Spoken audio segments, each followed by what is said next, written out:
And Herbster. Rhonda Boyle. Fluff up your hair, girl, because we're live.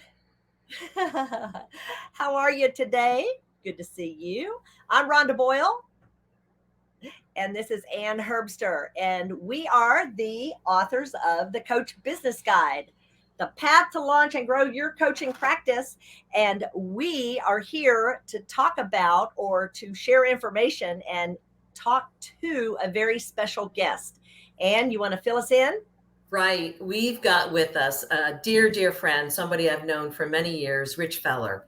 Rich is a professor at Colorado State University, has trained over 8,000 coaches as a distinguished teaching scholar during his career. He is past president of NCDA, an author, an entrepreneur, and a consultant. He helps people and their careers and organizations to be their best. So let's bring in Rich Feller. Rich Feller, come say Hey, hey. hey everyone. Hey, Great to see you. Good to see you, sir. 8,000 coaches. Yeah, I've been lucky. I've had a great run as a professor and done consulting all over the world and part of a certification program that's training 8,000 people across the world in career coaching. And frankly, it's a humble process because most of what I'm learning to teach and teach is about me trying to learn how to navigate a lifetime of transitions. And the best thing we can do is learn from others. And if we listen deeply, we hear in the hearts and souls of most of our clients. And from that, how do we make meaning to try to do our own practice better? wow, that's really I awesome. absolutely love that. Rich, you've read the book, I know, and you've just written a fabulous review. So thank you so much. And are you some initial thoughts or comments that as you went through it, I think you picked up some things that were really valuable and that can be beneficial for the readers of this book. Yeah, I have no allegiance to this book. I have allegiance to the profession.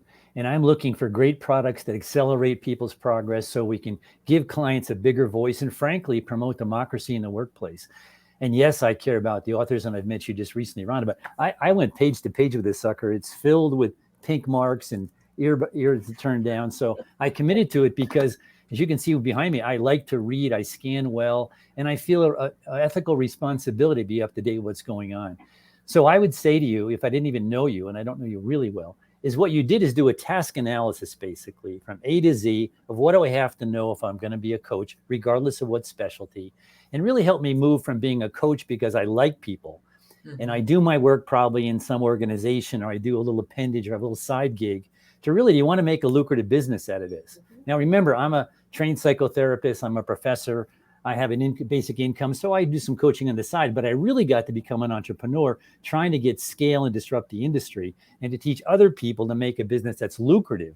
Because so many people need to move from little gig economies, Mhm. appendages to their own work, to really building a lucrative business. And I found your book was gentle and kind to all of those people. And I thought you did it with an amazing clarity about what are the steps in a task analysis that somebody did to understand how do you take a person wanting to explore this to really deliver a lucrative process. And as a professor, I can say our curriculum, and I can speak at the national level, having been on the National Accrediting Board, do not talk about how to go from understanding how to do this to make it a lucrative business. Mhm. We found the same with we've worked with hundreds of coaches, not thousands, but we found Yeah. that the same, that they all have the same issue. They love to coach. What they do best is coach, and they go through very expensive certification programs and Mhm. then have no idea how to create a business out of that. And I am one of those people. I can tell you, I have 6 certifications in coaching, and the business part has always been the Yeah. struggle. And so, what Anne, who is so well credentialed, it's scary, what she brings to the coaching community is breaking it down into slow and steady, Mhm. absolute progressive. Let's go from point A to point B. Right. And it really took us 2 years for her to be able to understand that coaches don't understand that big word. Like and it's, and I'm being, of course, dramatic and facetious, but coaches coach. It's the humanity of the person. It's not this businessy stuff Yeah. that twists our brains up. And so that's what I love. Yeah. I think you explained it really well. And let's look at a continuum. There are people who come into our graduate program or to our coaching programs because they're good people wanting to help others get the insights that they might have had. They've had excellent training in some certification level, and they just want to be a helper, or they even call it their calling. And when you call it your calling, you get caught, I think you used the word spiritual something. It was like they get in this spiritual idea, but I'm not supposed to make money because I'm doing this from the heart and from my calling. I love that language that you use.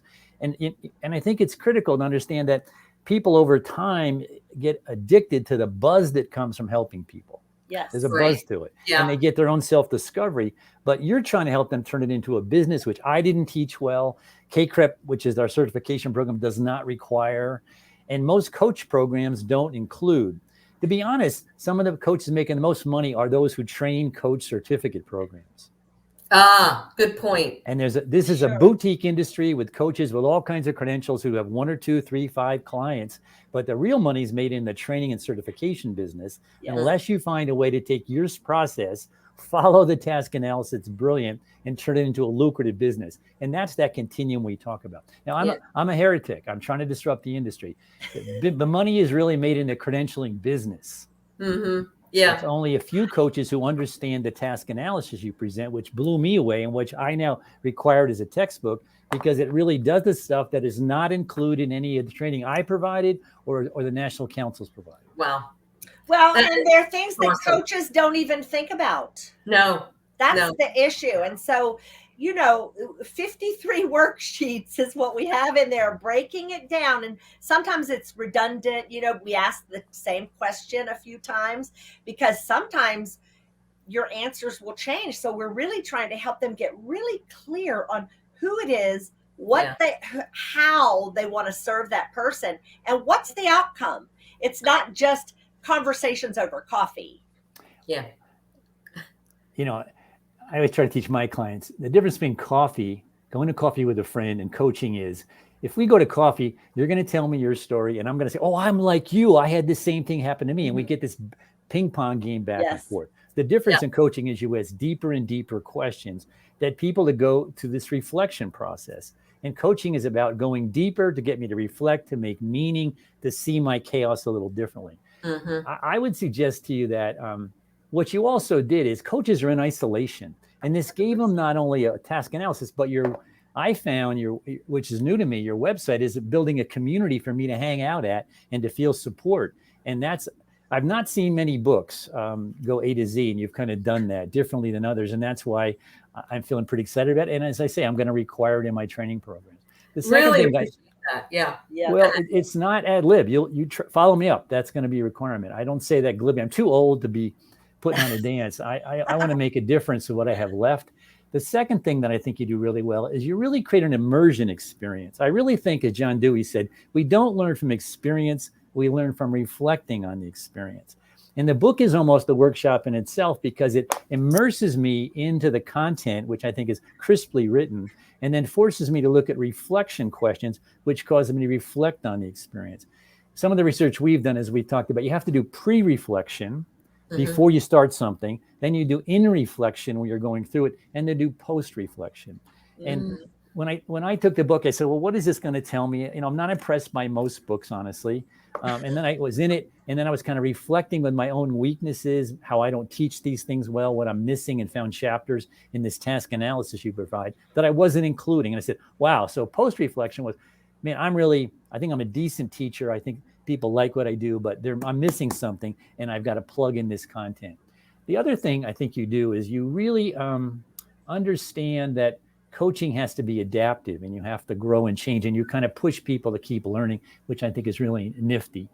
And coaches, in my own experience, I came from an elementary education, poverty, did not come from network, social contact kind of person. I was a blue collar kid, and I've learned that I came with a heart to give people what I didn't have. But when I became an entrepreneur and became my own boss, it really shifted me. And coaches have to make a decision. Do they have it within their personality tendencies to want to shift to be an entrepreneur, to be held accountable as the boss?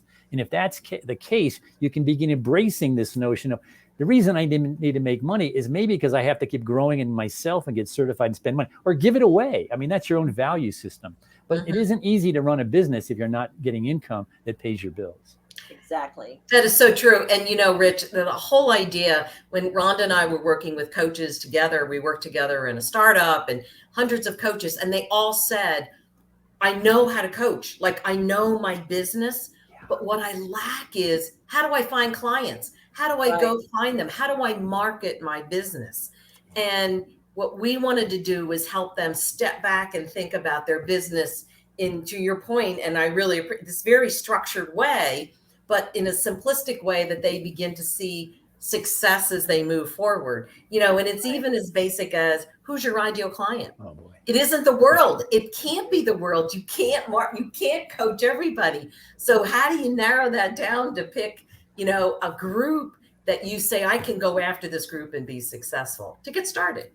Well, and I was guilty of that. See, a lot of us work in organizations where we have the marketing is free. People come to us because they're captive. When you have to go find your own clients, that's a different deal.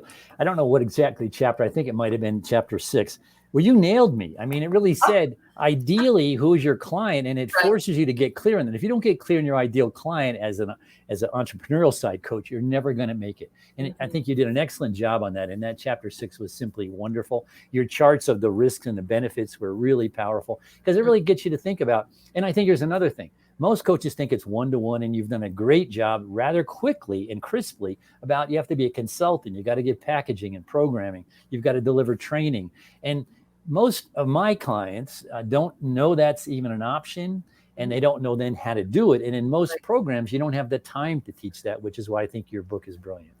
Oh, that's so good. Because, you know, we know that if you just want to coach one-to-one, that's great. And that's definitely an option. But you're right. Getting out there into the corporate world, and you've got programs, you've got materials, you've got experiences that you could share. That's another alternative because they can feed off each other. So you go out and you do this corporate, go into organizations, and well, then you pick up clients. So it's an opportunity to feed into that, right? Because if I'm in one of your workshops, Anne, and I'm a client in an industry and I like what you're doing, I'm going to say, can you find me to somebody work with me individually, please? And that's where you go to Rhonda, who that's maybe her specialty. Yeah. So even your word corporate scares a lot of people who are in this business because they don't understand many industries. And you've done a good job to say, really figure out what industries you know. And what's important is how do you network to learn quickly these other industries? Yeah. And I would say to people, what are you reading? Who do you hang with? Who you're not hanging with? How do you go make these other networks? Are you reading the left-hand column of the Wall Street Journal? If you're not, you can't succeed in my business. Now, I'm a career counselor. That's what I specialize in. So I understand you have different specialties. But what are the 4 or 5 must reads? What synthesizing, what filters do you use to help you stay current in the industries for the services you're going to provide? And you say that so well. It really nudges people through your exercises to reflect on those key questions. Wow. I love that. We didn't want to force feed them. We wanted to nudge them, push them along. And I love that. That's nice. That makes me feel good that we really tried to get them to think about this stuff. And you're right. You know, we spent a lot of time with those exercises. We actually tested them with people who helped us put them in the right language and the right words to be able to be successful. We want these coaches to not only coach, but to drive the revenue that they want to make. Oh, mention revenue? My goodness, what is revenue? Oh, I know. This is a very touchy, and Anne knows this. The money, honey, is really a big stumbling block. In fact, when we were testing with coaches at the beginning, Anne is like, no, you can't even begin until you know how much money you want to make. And I'm like, I promise you, coaches don't want to talk about money yet. And we put it in. And the first that I talked her into putting it into the second chapter. And when we got through, or the second section, and when we got in the testing period, the first thing the coaches said in that section was, you just had us fall in love with our ideal client, and now you want to talk about money? I don't even, like, it's really, you said it earlier too, Rich. It's like coaching is sort of spiritualized. Yeah. Because we're really, and it's supposed to be, because we're facing another human. You Yeah. know what I'm saying? And so there, it's completely different than the business side and money. It's completely different topic. Just a quick share, if I may. Sure. I had a coach, one of my coaches, sit in on a presentation that I was doing. And man, I am rocking the room, if I may say so myself. And then she's taking notes furiously from the back, loving all of it. And she said, all of a sudden, she felt the energy suck out of the room. As she looked up, and I had just flipped to the money slide. Oh, yeah. And I remember exactly that moment in time when she confronted afterwards, after the class. And I said, I know exactly what happened. I was way up here. Like I was in a different space. Yeah. And I had to come down. To me, that's what it felt. Yeah. I all of a sudden I'm like, I've woken up from a trance, sort of. Yeah. Yeah. You know what I mean? Because this is where the magic of coaching is. And I'm, of course, expressive here, but it resides in my mind and in the mind, I believe, of coaches. Oh, many coaches, right? The money is in a different part of their brain. Yeah. And when they're rocking this part of their, and then, like, I remember. Yeah. So this is, we have to figure out ways around that. I think you're demonstrating the beautiful side of the emotional side of individuals. You're very expressive, and many coaches who have that sense of expression and soul and process and pay attention to the emotional side and the psychological side, it's critical to be a good coach. And I find many business people who take one quick training program and have a more hard driving sales marketing pitch often are very good and directive about it, but fail to appreciate that side. So I don't think it's good or bad. I think we need to bring the two together. Yes. Because in my own training, I found even business people come back to get licensed therapists or training, they tend to be advice givers. They have an answer. They're a little more directive. And I think it's that yin and yang between understanding direction and good tutorial, good consulting content, and also paying attention to the emotional, psychological side of the person, that we need the best of both of those rather than either or. Right. Which we're trying to handle, though, in that planning part. We did move it later in the book, right? And because of that feedback too from the coaches. Well, Rich, you said something else that we really tried to convey in here is that you're not alone as a coach, and that you need other coaches to lean on. You need a mentor coach. You need other coaches to share. This whole idea of isolation can be deadly. It's isolation by yourself. You need that support and reinforcement and an opportunity to speak to other people, test language out, ask them, what do you think about this? What are your ideas? I think that's another step in helping them become successful. Don't you? I mean, you say it so well, and the isolation is because this is a boutique industry. Yes. And one of the challenges of the boutique industry, as you say, you don't have other people to be mentoring you, and they're hard to find because that's not often mentoring is seen as mentoring for my personal growth or for my business growth. And typically those who are involved in personal growth don't spend a lot of time in business growth, so they don't know how to find those mentors. I think that's a key issue. And I think the other part is, how do we do this gently? Because you have a continuum of coaches in the business, and yet fast enough for people who understand the business side to also respect that they have to learn maybe some of these other softer, powerful skills to get me to trust them, to open up, to self-disclose, and so forth. To me, if I was to read your book, I would go to the table of contents and basically understand that that's a task analysis of how to take me wherever I am to become a really lucrative base coach, if that's where I want to be. And notice I took the word identity. It's really, or identify. It's identify about you. It's really who are you and what that's that about. That's what I got from it. Then I would go to chapter 20. And it's amazing. You have this model, which is basically broken into 6 segments. Opening statement, challenging questions, knowing the consequences, giving hope, working together, and call to action. That will change how I teach what I do, because I found those points and those exercises were like a mini course on understanding really how to deliver this. It's like a mini MBA.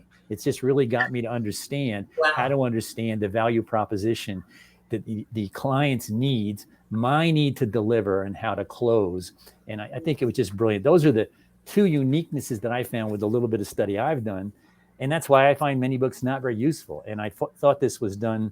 And then you can go to the later chapters, and it's like about brand and networking and real concrete things that we all think we know. And your reflective questions caused me to slow down and do that pre-reflection, reflection, and post-reflection. Very helpful. Wow.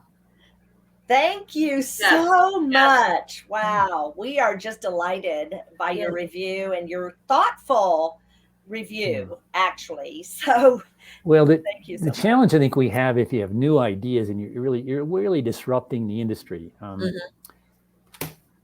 I've been around long enough to know a little bit about how the game is played. And I would say you included a voice that was softer and gentler to welcome me in. The task analysis, frankly, brilliant. Somebody understood. Let's literally look at A to Z.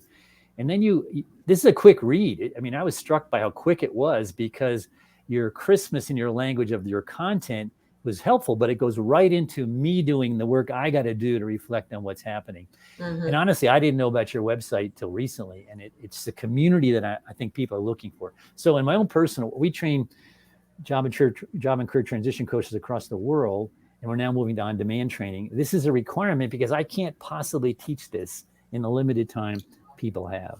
So thank you very, very much. No. Well, yes, thank you. And what a perfect segue into our upcoming challenge, because that's what we're getting ready to do, is really help coaches jumpstart and get some of these tasks done and start really thinking through their things like their ideal client, their how to plan financially and so forth, and get some of it done very quickly into action. Yeah. And so that's coming up next week, which we'll fill people in on the details in just a few minutes. But we are just so grateful.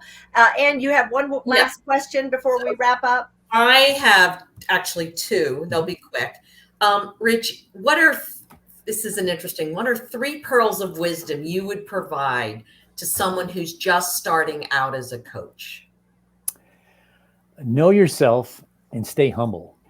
And most people start out like you do, and get a capability partner. I think you called it a mentor. Get a capability partner. Help you will feel more, honor you, help you feel more capable, believe in kind of a growth mindset. Boy, I'm scared to death as well when I take on something, and I've been around a while. So the anxiety is normal. Yeah. Find a capability partner you can talk to, you can lean on, as you call it in your book, to just help you realize we're learning together. And it's about your client first of all. And when you look at the book, it really says be clear on what their needs are, understand how to tell them how you can give them hope, what materials do you have, and how do you get them to see that they know they're going to get outcomes from you, because it's about outcomes. So I think it's one, this humility. The second is outcomes. And the third is, frankly, live out of love. Just live out of love. And if you do, you try to treat people like you want to be treated. You'll admit that, I don't know how to help you right now. Where do you want to go? Give me some feedback. I want it to work for you. I mean, that's live out of love.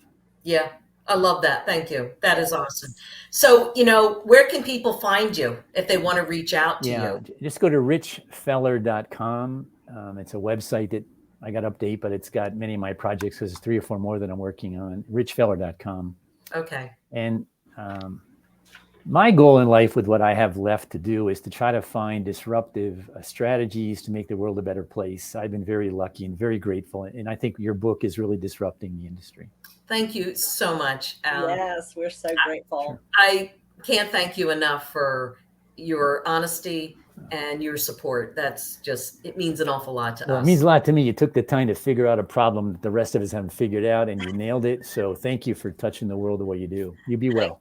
Thank you so much. And we will see you in the green room in just a few minutes as we wrap up. Thanks. Okay. Wow. Woo, girl. Amazing. I know. And some great insights, everyone, in terms of just things to think about as we think about our coaching practice, that I just like mind-boggling. Wow. I know. So with that, we do want to invite you again to join our challenge coming up. It starts on Monday. Yeah. Yep, we'll be here at 11 a.m. Central, noon Eastern time, and adjust as needed for your time zone. And we have a we have a free mini guide that will walk you through the days of the challenge. And you can go to coachbusinessguide.com/challenge and grab those now. But wait, there's more. More. That's right. Because on Friday, Ann, tell them what we got. Yes. So on Friday, for those that stick with us and go through this process, we've got a free gift that I think everyone will find extremely helpful and useful as they look at their coaching practice. There you go. And so with that, we will say goodbye for now. And thanks for joining us again, and join us in the challenge next week. Yep. Thanks, everyone. Bye, everyone. Bye-bye.